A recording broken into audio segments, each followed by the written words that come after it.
Selamun Aleyküm. Bugün ikinci derste sizinle beraber matematiği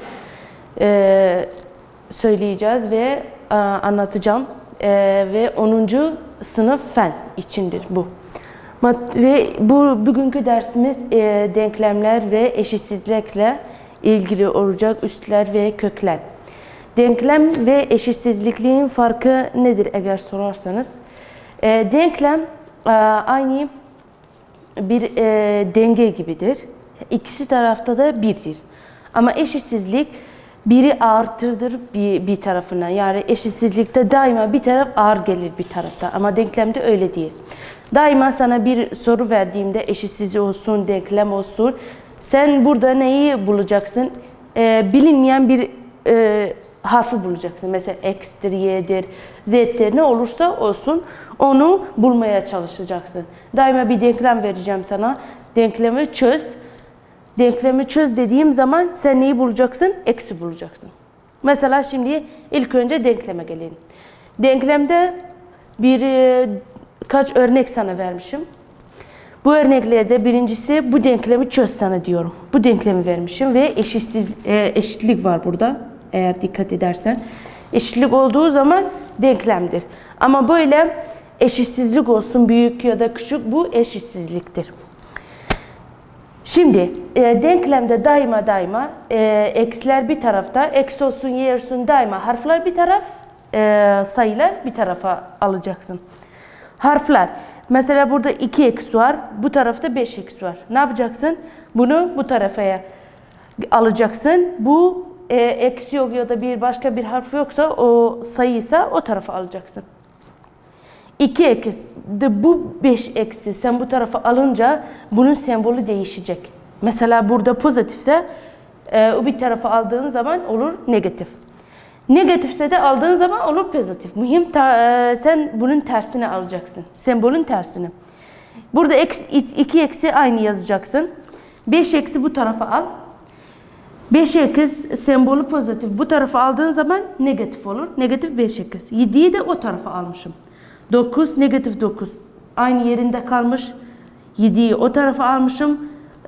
Sembolü pozitif. Pozitifi o tarafa götürüldüğün zaman negatif olur. Şimdi burada 2 eksim var. 5 eksi. Burada pozitif, burada negatif. Daima pozitif ve negatif birbirinden çıkartacaksın. Ve büyük sayının sembolünü koyacaksın. Mesela burada büyük sayının sembolü nedir? Negatiftir. 5'ten 2 çıkarsa 3 kalır. Büyükün sembolünü koyacaksın. Negatif. Eksi de yerine koyacaksın. Burada da negatifler birbiriyle toplayacaksın. Negatif sayısını, sembolünü koyacaksın. Daima. Pozitifle negatif birbiriyle çıkaracaksın ve büyük sayının sembolünü koyacaksın. Ama negatifle negatif birbiriyle toplayacaksın. Negatif sembolünü koyacaksın. Negatif 3 eşittir negatif 16. Tamam, burada eğer bakarsan negatif 3 çarpı var aralarında. Yani sen bu 3'ü o tarafa almayacaksın pozitif negatif olarak. Madem çarpının tersi nedir? Bölmedir. Eksi burada yalnız bırakacaksın negatif 3'ü. 16'yı negatif 3'e böleceksin. Burada ikisi de negatif. Daima bölmede negatif çarpı negatif pozitif eder. Bu iki negatif gider. 16 bölü 3. Böyle bırakıyorsan yoksa da hesap makinesiyle çıkartırsan o sana kalmış bir şeydi. Mühim sen x'in değerini buldun. X'in değerini sadece x yalnızca burada kalacak. Sen o zaman sorunun cevabını bitirmiştin. İkinciye gelelim. 7 eksi 6x eşittir 2x negatif 9. Tamam. Ne dedim önce? X'ler bir tarafta, sayılar bir tarafta. Negatif 6 eksi aynı yerinde bırakacağım. Negatif 2x burada pozitif. Bu tarafa alınca ne olacak? Negatif 2x olacak. 7'yi o tarafa alınca ne olacak? 7'nin sembolü pozitif. Daima bu negatif 7'ye ait değil. Sembol gelir, ondan sonra sayı gelir. O zaman sembol 7'nin sembolü pozitiftir. O tarafa alınca olur negatif. Aynı şekilde negatifle negatif birbiriyle toplayacağız ve negatif sembolünü koyacağız. 6 2 ile topla 8 eder. Negatif sembolünü de koyacaksın. Burada aynı şekilde negatifle negatif birbiriyle toplayacaksın. 16 eder. Çarpı aralarında çarpı olunca ne yapacağız? Böleceğiz. 16'yı 8'e böleceksin. Negatifle negatif bölmede pozitif yapar. 8 üzerine bölsek 1, 16'da kaç 8 var? 2. Yani hesap makinesi kullanmadan da aynı bu ikisini bölme ihtimalin var. Buraya gelelim. Mesela burada bölme var. Tamam mı? Daima bölmenin tersi çarpıdır. Çarpının tersi bölmedir. 1 bölü 5'tir. Doğru mu? Bu 1 bölü 5'i daima eğer soruda bölü olursa kendini kurtar. Yani öyle bir şekilde düz bir şekilde yaz. Bölü olmasın. Daha kolay işlemini yapacaksın. 1 bölü 5. Madem 1 bölü 5 burada ne sayı varsa sen bütün denklemi ona çarpacaksın. Mesela 3 olsaydı bütün denklemi 3'e çarpardım. 5 olsaydı 5 şimdi bütün denklemi 5'e çarpıyorum. 5'e çarpınca bunu da çarpacaksın, bunu da çarpacaksın, bunu da çarpacaksın. Tek tek hepsini. Burada 5 çarpı 1 bölü 5 ekiz artı 3'ü de 5'e çarpacağız. 2'yi de 5'e çarpacağız. Ne olacak? Burada bu 5 ile bu 5 gider. Biri üstte, biri altta. Daima 5 bölü 5 1 eder. Eksekeni yazırsan. 5 çarpı 3 15. 2 çarpı 5 10. Daima ne dedik? Harfler bir tarafta, sayılar bir tarafta. Burada bu sayıyı o tarafa alacağız. Sayının sembolü pozitif. O tarafa alınca ne olacak? Negatif. Ekiz 10, negatif 15.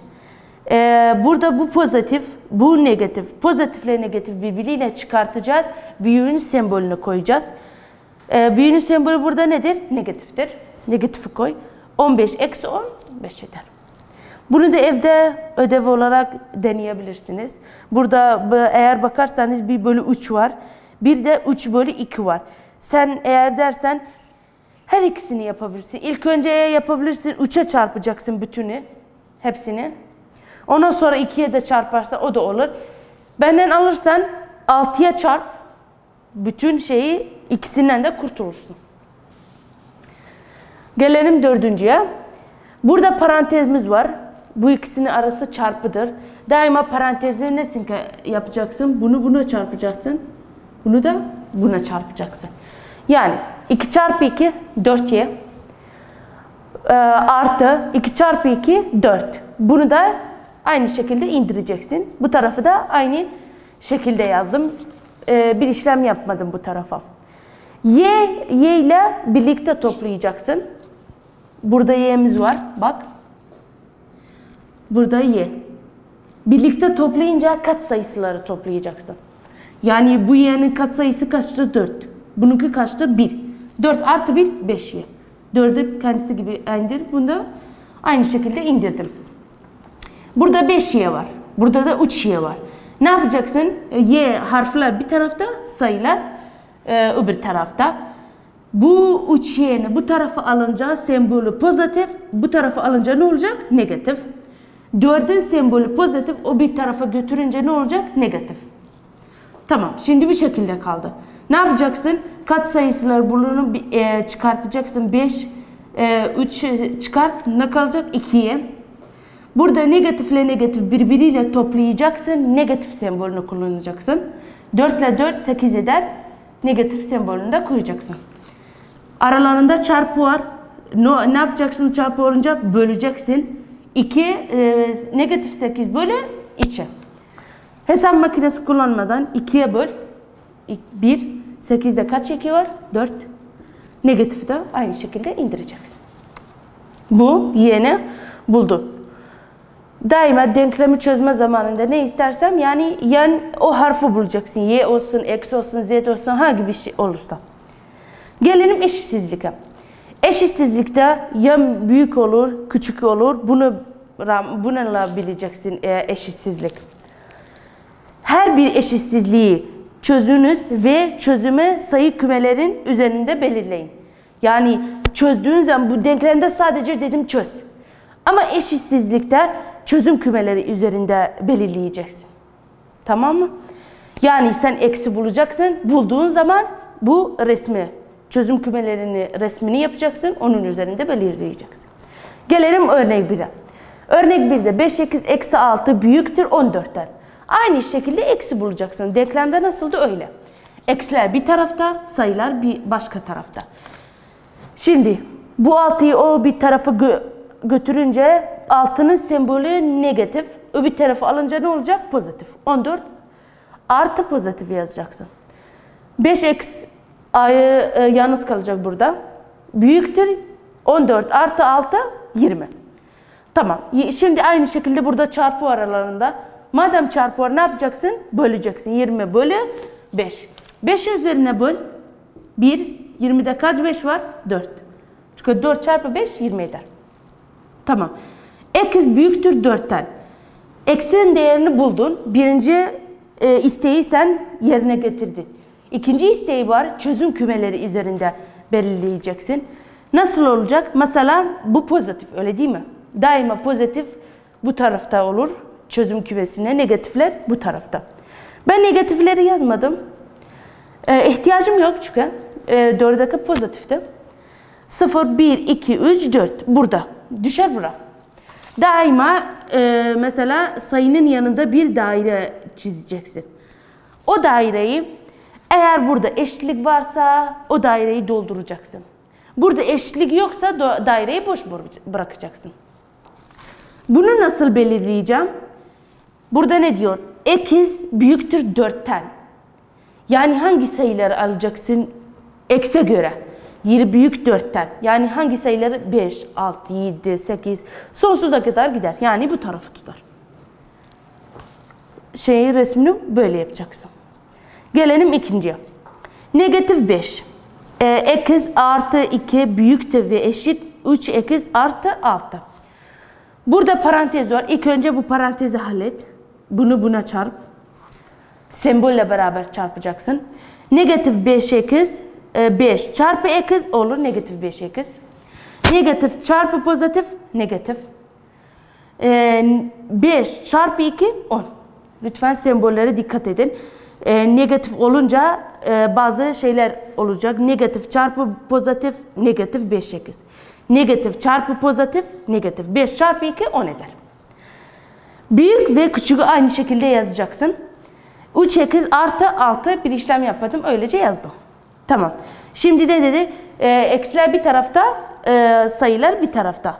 Negatif 5x aynı yerinde bırak. 3x'i bu tarafa al. Fark etmez. Eğer dersen ben negatif 5x'i o bir tarafa götürüyorum. Hiç fark etmez. Öbür tarafa al. Eksi sayıları bu tarafa al. Bu kendi isteğine göre yapabilirsin. Ben böyle yaptım. 3x'i aldım bu tarafa. Bu sayıyı attım o tarafa. Negatif 5x öylece yaz. 3x sembolü pozitif. Bu tarafa alınca ne olacak? Negatif 3x olacak. Bu sayının sembolü negatif. O tarafa alınca ne olacak? Pozitif olacak. Tamam. Negatif 5x ve negatif 3x katsayılarını birlikte negatif ile negatif ne olacak? Toplayacaksın. Negatif sembolünü koyacaksın. 5 artı 3 8 eder. Bu da 6 artı 10 16 eder. X burada sembolün şeklini niye değiştirdim? Bak. Burada negatif var. Daima eşitsizlikte eğer bir negatifi sen o bir tarafa bölüyorsan sembolün yüzü değişir. Mesela yüzü bu tarafa ise sen o bir tarafa alacaksın. Ama eşitsizlik öylece kalacak. Eşitliğe de değmeyeceksin. Sadece yüzünü bu tarafa alacaksın. Her zaman sadece negatifte öyle. Pozitifte hiçbir şey değişmez. Bak burada mesela pozitif böldüm. Bir şey değişmedi. Sadece negatifte. Negatife bölünce sembolün yüzü değişecek. Tamam. Şimdi 8'e böl. 8, 1, 16. Kaç 8 var? 2. Eksi buldun. Ne kaldı? Çözüm kümeleri üzerinde belirlemen lazım. 0. Burada negatif içi var. Pozitife kadar yazma. Müşkile de hoca. Yani yazmasan da olur. 0. Negatif 1, negatif 2'ye kadar git. Daima kaç sayı istiyorsa o kadar git. Dedim o sayı üzerinde bir daire çizeceksin. Daire çizdiğin zaman eğer eşitlik varsa içini dolduracaksın. Eşitlik yoksa içini doldurmayacaksın. Burada eşitlik var, içini doldurduk. Tamam. İçini doldurduğun zaman bunu nasıl belirleyeceksin? Burada ne diyor? Ekiz küçük negatif içten. Daima negatifler sayı ne kadar büyük olursa o kadar küçük olur. Mesela yani negatif 3 negatif 2'den daha küçük. Negatif 4 negatif 2'den daha küçük. Negatifler ne kadar ileriye gidersen o kadar küçük olur. Burada da ekiz küçültür istiyor. Negatif içten. Ne tarafa gider? Bu tarafa. Yani sen pozitife göre yürüme diye sen içi küçültürdü uçtan. Bu negatifte tersi olur. Şimdi buraya geleyim. İki şey vermişim burada sana. İki eşitsizlik. İki eşitsizliği V. Aralarında V var. Hiç kendini şey etme. Bunu ayrı hesaplayacaksın. Bunu da ayrı hesaplayacaksın. Burada aynı şekilde sayılar bir tarafta, eksiler bir tarafta. 8'i at o tarafa. 8'in sembolü pozitifte. O tarafa atınca ne olacak? Pozitif olacak. Eksi küçüktür 5, negatif 8. Pozitifle negatif birbirine çıkartacaksın. Büyüğünün sembolünü koyacaksın. Büyüğünün sembolü burada nedir? 8'in sembolünü alacaksın. Negatiftir, negatif koyacaksın. Burada aynı şekilde sayılar bir tarafta, eksi bir tarafta. Biri at o tarafa, birinin sembolü negatif, o tarafa atınca ne olacak? Pozitif. 3 artı 1, 4 eder. Aynı şekilde çözüm kümeleri üzerinde de iki ayrı çözüm kümeleri yapmayacaksın burada. Bir çözüm kümesi yapacaksın. Burada aralarında V var. Tamam mı? Mesela burası 0 çözüm kümesi. Buralar, bu taraf negatif olur, o taraf pozitif olur. Ben kaç istiyorum burada? Negatif 3'e kadar gittim. Bu tarafta da pozitif olarak pozitif 4 gittim. Pozitif 4'te bir daire çizeceksin. Bu şekilde. Dediğim gibi. Madem eşitsizlik yok, eşitsizlik olmadığı için dairenin içine doldurmayacaksın. Tamam. Burada ne diyor? Ekiz küçük negatif 3'ten. Madem küçük negatif 3'ten dedim sana negatifler ne kadar büyük olursa sayıları o kadar küçülecek. Mesela negatif 4 negatif 3'ten daha küçük. Bu tarafı alacak. Öbürü 4. Ekiz büyüktür 4'ten 5, 6, 7 bunları sonsuza kadar böylece gidecek. Bu eşitsizliği ve denklemler. Sadece eksi bulacaksın denklemlerde. Eşitsizliklerde de çözüm kümesi eksi bulduğun zaman, her harfi bulduğun zaman çözüm kümesinde belirleyeceksin. Üsler ve köklere gelelim. Üsler ve kökler. Üsler ve köklerden iki sayı birbirinin üzerinde. Bu üstündeki üs derler. Altındaki temel sayıdır. Bu temel sayı. Bu ne demektir? Yani sen bunu çarpacaksın. A'yı çarpacaksın. Kaç kere çarpacaksın? M. Yani bir örnek vereyim sana. 2 üs 2. Bunun temel sayısı kaçtır? 2'dir. Üssü kaçtır? 2'dir. Tamam. Yani bu ne kadar eder? 2 çarpı 2. 2 kere çarpacağım. Ne kadar eder? 4. Mesela diyelim 2 üs 3. Burada ne olacak? 2 çarpı 2 çarpı 2. Bu ne kadar eder? Kere 2 4. 4 kere 2 8. Yani sen böylece 2 2 2 yazman yerine üs kullanacaksın. Mesela bu 2 kaç kere çarpılmışsa üse karşı o kadar yazacaksın. Şimdi daha örnekler vereceğim size.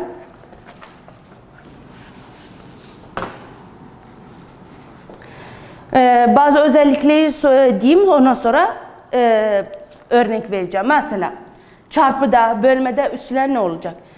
Çarpıda mesela diyelim temel sayı aynıysa m çarpı a n. daima çarpıda üsler toplanacak. Mesela ne olacak burada? A, M artı N. Eğer temel sayı aynıysa çarpıda üsler toplanır.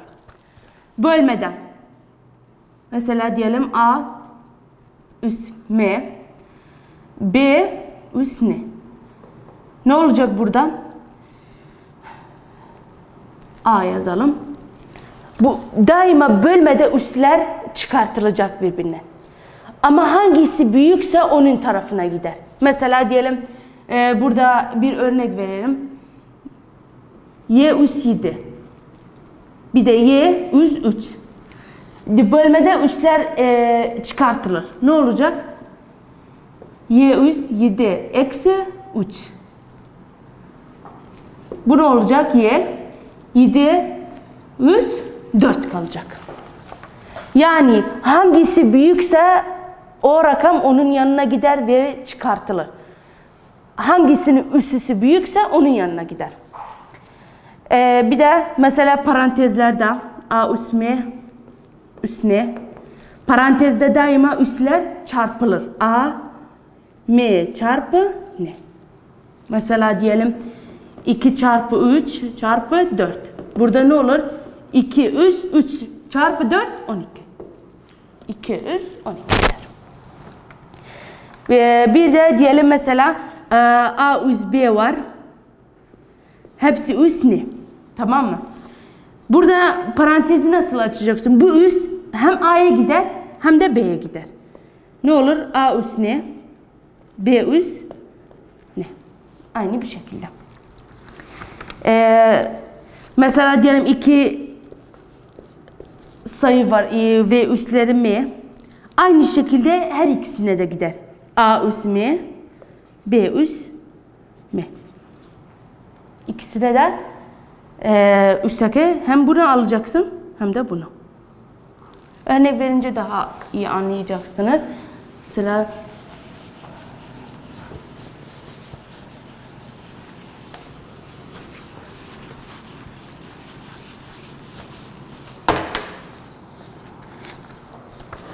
örnek verelim. Aynı şekilde soru bu şekildece ifadeleri sadeleştir ve sonucu pozitif üst olarak bırak. Yani ifadeyi en sade şekliyle yazacaksın ama ne şekilde üstler sadece pozitif olarak bırakacaksın. Mesela burada ben diyeyim sana nasıl pozitif edeceksin? A üs B var. Öyle değil mi? Negatif ne? Bu üssü nasıl pozitif edeceksin? Bunu terse çevirerek. Mesela bu ne olur? B üs ne? B üs A. Hepsi üs ne? Pozitif olur. Yani daima sen parantez içine ters çevirerek üsler pozitif olur. Birinci örnek mesela alalım. 3x üs 2 y üs negatif 2 negatif 2 x üs 3 y üs negatif 4. Burada eğer bakarsan burada eksi mi var? Burada da eksi var. Daima aynı harfler birbiriyle, katsayısıyla birbiriyle toplayacaksın ve üstleri de birbiriyle aynı şekilde toplayacaksın. Burada bu aralarında çarp var. Ne yapacaksın? 3 çarpı negatif 2, negatif 6. Eksi. Üstler çarpıda ne olur dedik? Toplanır. 2 artı 3, 5 eder. Gelelim buraya. Y. Burada da y var. Y ne yapacaksın? Çarpıda üstler toplanacak. İstersen burada yazacak. Çünkü negatif var. Mesela diyelim negatif 2 artı negatif 4. Uzun bir şekilde yazdım senin için. Ne yapacaksın? Daima böyle biraz uzun da olsa ama yaz. Pozitif negatif o karışmaması için. Y Negatif içi. Pozitif çarpı negatif. Negatif. 4'ü yaz. Negatif 6 eksi 105. Y neredeydi? Negatifle negatif birbiriyle toplayacak. Negatif sembolü alacak. 4 ile 2 6. Tamam. En sade şekliyle yazdım. Bundan sonra bir şey yapma yok. Eğer bakarsan. Ama ne istiyor senin için? Sonucu pozitif üs olarak bırak diyor. Burada bir üsün negatif. Sadece üsü pozitif olsun. Bu tesir etmez. Biz bu pozitif olarak bırakacaksın. Ne yapacaksın bunu dedim? Terse çevireceksin. Yani ne olacak burada? Negatif 6 eksi üs 5 y üs 6. Başka örnekler alalım.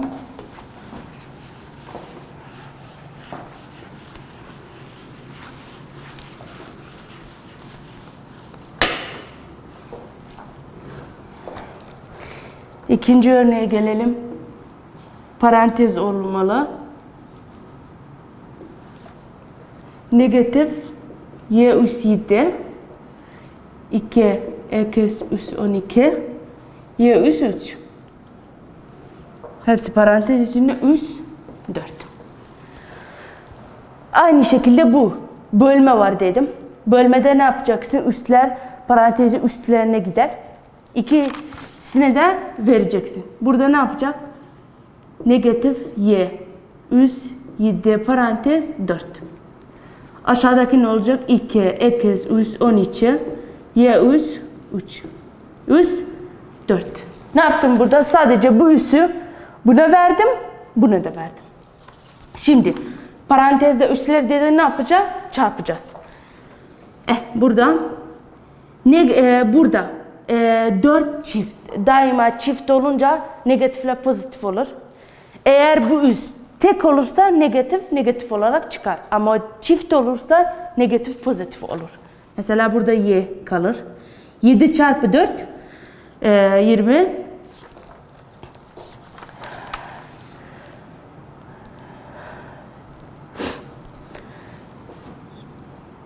Üsler birbiriyle çarpacaksın. Burada ona vereceksin. 7 4'ü yazacaksın aynı bir şekilde. Gelelim buraya. 2. Buna çarpacaksın. 2 kere 2. Yani bu 4'e hem 2'ye vereceksin. Hem eksi 2'ye vereceksin. Hem 3'e vereceksin. 2'ye 4 kere çarpacaksın. Yani 2 üs 2. 2 çarpı 2 4. 4 çarpı 2 8'e 8. Burada 16 yazacaksın. Yani bu 2'yi 4 kere çarptım birbirine. Eksi ne yaptım? 4'ü çarpacaksın buna. 24. Y burada ne eder? 12. Yani birbirine çarpacaksın burada. Y üs 7 ile buna çarpacaksın. Burada ne yapacağız? Y 28 16 eksi 24 y üs 12.